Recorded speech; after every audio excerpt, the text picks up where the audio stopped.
We are extremely honored and feel incredibly privileged that our keynote speaker this afternoon is the Honorable Mari Carmen Aponte. Her biography is in the program materials, so I won't reiterate that. But what I do want to tell you is that not only is she an incredibly accomplished woman and a world leader on diversity and inclusion efforts, but she continually serves as an inspiration and a role model for lawyers around the world for what she has been able to do. She is a living embodiment of the fact that with a law degree, doors can open, opportunities come, and if we are able to strive for them, there are great things that we can do, not only for ourselves, but for all the people in the profession. She's one of those people who humanizes the profession for the rest of us. Her accomplishments are such that it's no wonder that she has become one of the most beloved figures in the diversity community here in the United States and other countries as well.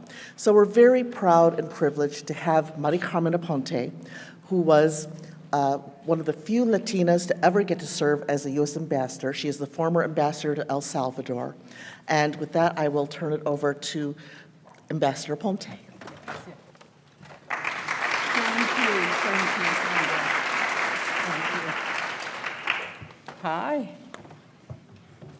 Buenas tardes. Good afternoon. I can't tell you how pleased I am to be here, not only because there are women here whom I have admired for a long time, Sandra, Adriana. Thank you, Jesus, you're in my life. But I also have, there's also some people from my life in El Salvador. Lily Arias, thank you for being here. And I have to tell you something about Arias and Arias in El Salvador. While I was there was never any time that I went to the law firm and asked them to undertake a project pro bono that they said no. It got to the point, though, that Armando Arias would see me and he would scare down the hall. But I forgive him because he was always there. And thank you very much for being here. My tenure in El Salvador was very, very, very special. And after I came back, I served as acting assistant secretary for the Western Hemisphere for almost the last year before the previous administration went out of office. And it was an immense, immense privilege. It made me whom I am today. It made me, I always felt that I was a very sensitive person with a lot of insight. After those years of service in government, I knew what being sensitive and what being courageous meant. And so that's why I'm very grateful for the opportunity. And as I look around today, I see the standing of the United States at a very critical junction. Instead of thinking about foreign policy as policy that should be based on American values, it feels like national strategy is relegated to 140 characters, ranted out at midnight, and instantaneously transmitted via Twitter. It's almost as if the system that has been in place in the post-war era and which has maintained a stable world order is now, ironically, threatened by the country that was perhaps most responsible for its formation. With regard to this critical moment, and this is where all of us come in, two considerations are most difficult. It is headed in a new direction that is not yet clearly defined, and nothing like a coherent a coherent structure is being built to take its place. And to be fair, this is not only happening in the United States, but also in some Western countries where populist movements are promising self-reliant utopias and then blaming outside forces for not delivering on them. Two-dimensional policymaking will not bring cohesive solutions to a complicated, interdependent world. Backtracking on Paris Accords will not be helpful, even as severe weather disasters are more and more frequent and increasingly devastating. Building barriers, physical and emotional, between close neighbors is not a way to solve problems affecting two countries.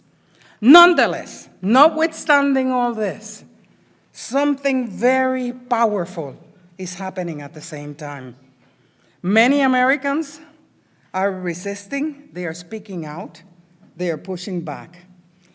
And I have been looking at this phenomenon and making sure and following the Hispanic community here as an example.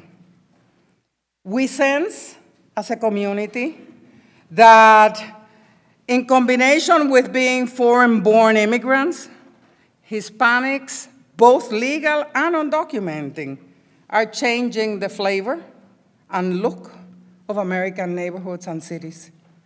This recognition represents a good breakthrough in the midst of what some people have described as a breakdown of an established American-led global order for at least 3 generations. In particular, the American Hispanic community is at the center of a multiculturalism which is now American mainstream. It is positioned to break through positively and constructively.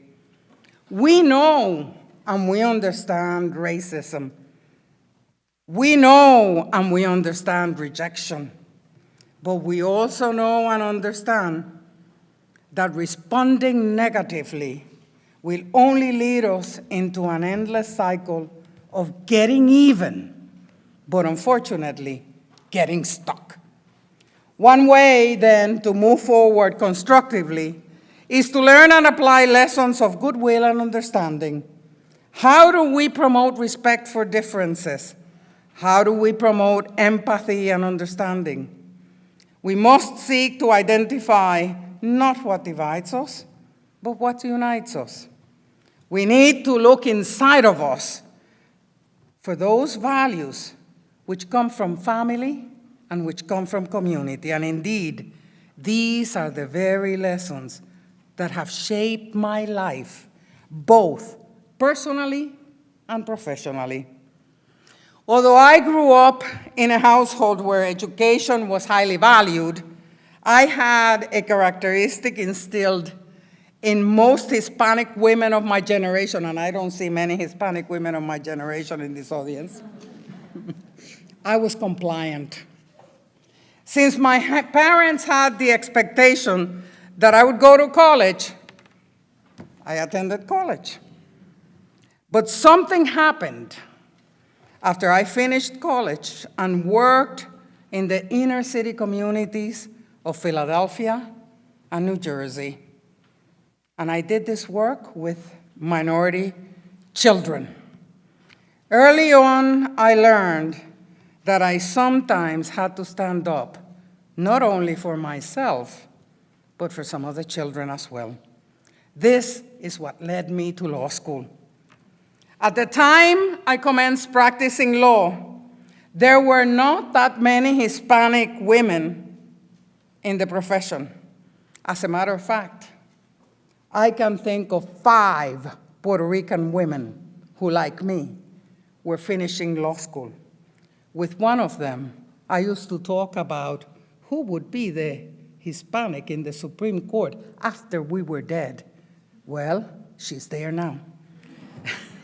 In fact, the first time I appeared in a courtroom in what I thought was a routine non-contested matter, I became the issue as the senior judge grilled me about my background. Finally, he asked me where had I gone to law school. And when I replied, he said, Temple University was a fine institution until they allowed people like you in. Well, as he continued in the outburst, it became clear that it was my gender, not my ethnicity, that offended him. I was even relieved. But what was clear to me at that moment was that the two apparent strikes against me had to be turned into assets, and rather quickly. Otherwise, I was not going to be successful practicing law. So striving for excellence was the way I chose to accomplish this transformation. The pursuit of excellence had other unexpected results along my life's journey. After working in inner city communities for a number of years, I was accepted into the White House Fellows Program. This was an opportunity which provided transformative experiences. I was brought into the highest levels of government rather young to watch its working for 1 year. And boy, did it change me, because in my view, in my very narrow view, I believed that if you spoke Spanish, you were Puerto Rican. There was just nobody else. But I was introduced during that year to icons in my community, like Cesar Chavez, Dolores Huerta, Graciela Olivares, and others. And through them, I came to understand the vastness and the diversity within our community. I became part of a movement. I was changed forever. I became part of a larger community and knew that I had a great responsibility to this broad and diverse movement. It was at this time that my sense of duty to community matured. I gained clarity. My life would require my focused attention and my total integration, both emotionally and intellectually. I realized that I had not only had the ability to change the world, but that it was my responsibility to do so. I learned to pick my fights. This was very tough, because when I learned about this responsibility, I thought I had to wage every fight that came my way. So despite my compliant nature, I learned to swim against the current, even when I was the lone voice advocating a point. It was no longer what everybody thought, but what I thought. I followed clearly defined convictions and found the courage to manifest them into reality. This White House Fellow year was, in hindsight, my year of losing interest in many, many superficial aspects of my life, and my year to understand whether I could be true to myself, regardless of expediency. It was a year to understand that I did not have to retreat and shrivel to safety of not taking chances, even if I had been bruised or disappointed. It was my year to learn that I had to remain open to life, no matter the experiences that were coming my way. I discovered, though, that when I changed, others changed. I had a choice. I did not have to abdicate the power of how I felt about myself because of what others were saying or doing, or even worse, how they felt about me. It was, along with all these changes, the year of opportunity to watch government at the highest levels. And I have to confess that I saw some who were very good, some who were very bad, and some who were bumblers.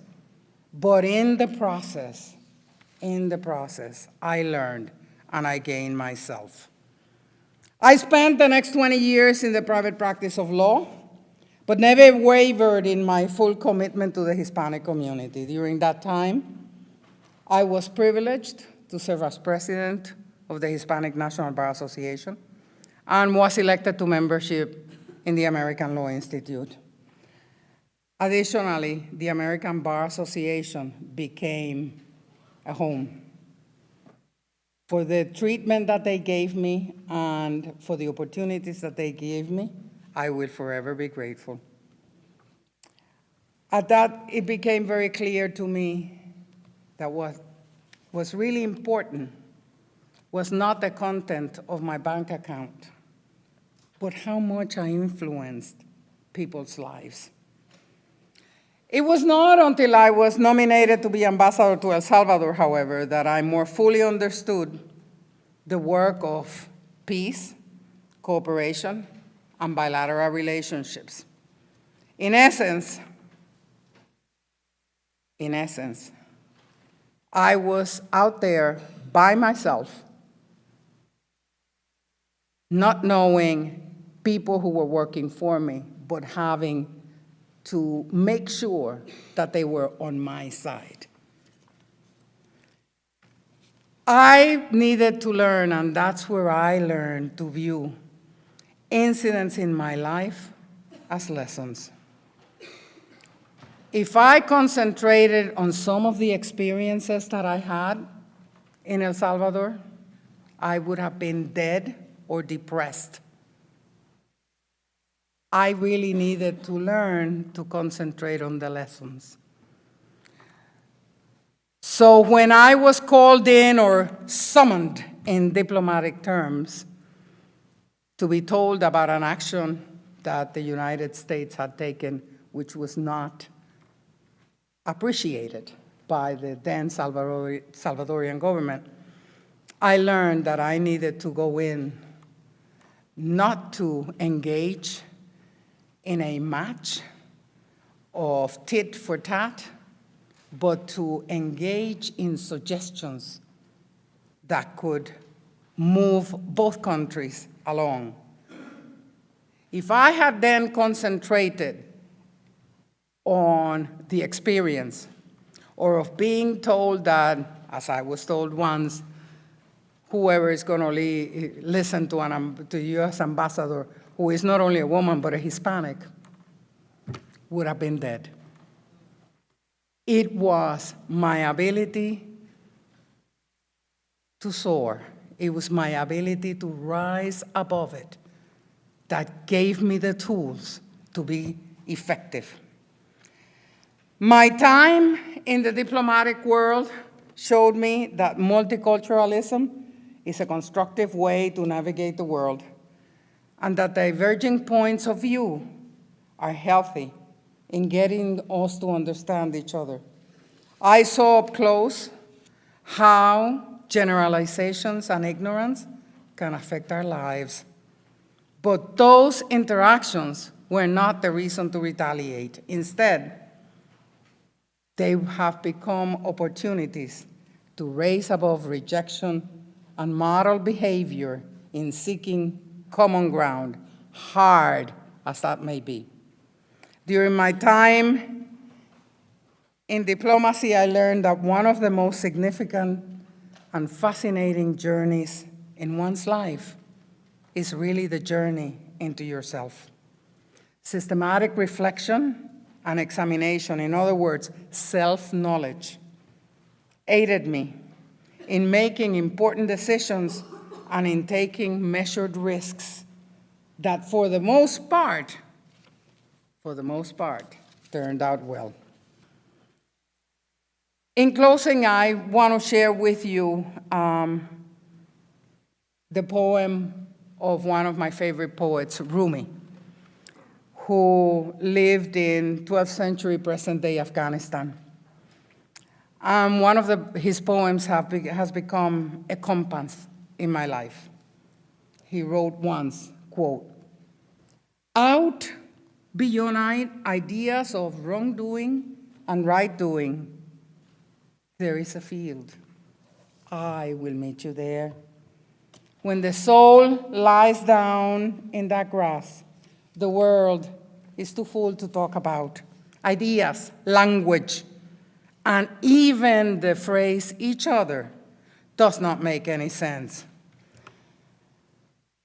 So when it comes time to finding common ground to solve problems, and I know all of you have a lot of expertise in doing that, and we do that even at the cost of grave disagreements, I'll meet you there.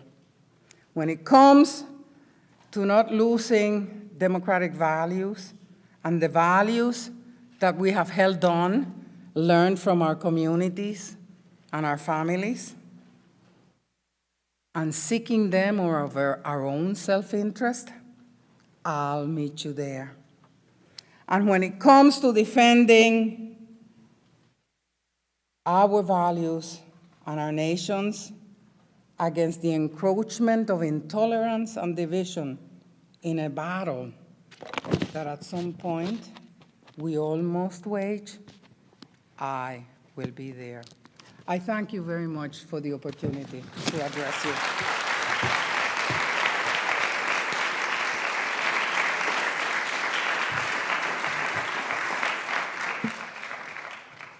Thank you, Mari Carmen.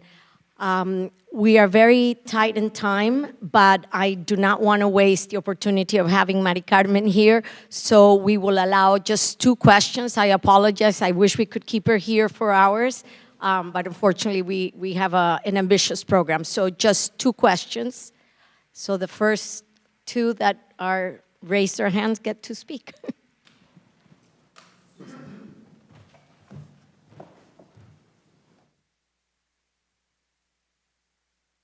Good afternoon. Hi. Thank you so much for your remarks. They were extremely inspiring. My name is Carrie Cohen. I am co-chair of the Vance Center's Women in the Profession Committee. I recently left the government. I was a former federal prosecutor and now a partner at Morrison & Foerster. And I was wondering if you could share with us sort of how you transitioned from the government to what you're doing now and your thoughts about women who are real leaders and how you became such a leader. Women in leadership positions is something very important and that I have appreciated and fought for many years. It really comes to self-knowledge, I think, and it really comes in making sure that everything that happens to us, we turn into wisdom and not take personally. And we all have had experiences where we've been hit hard. And notwithstanding that, you really have to find the way to look at the lesson and learn from it, because that's what's going to get you ahead. As to transitions, I officially retired January 20th from the federal government because both age and service. So I am now working for a foundation in Puerto Rico that makes sure that kids, talented kids, who want to go to college can get to college.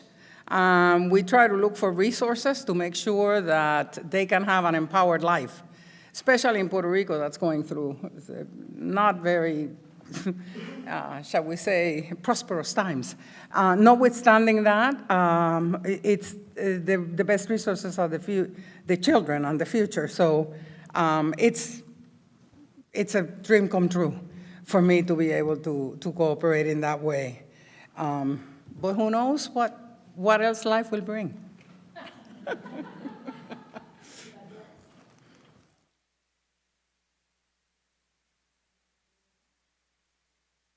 So Mari Carmen, thank you so very much.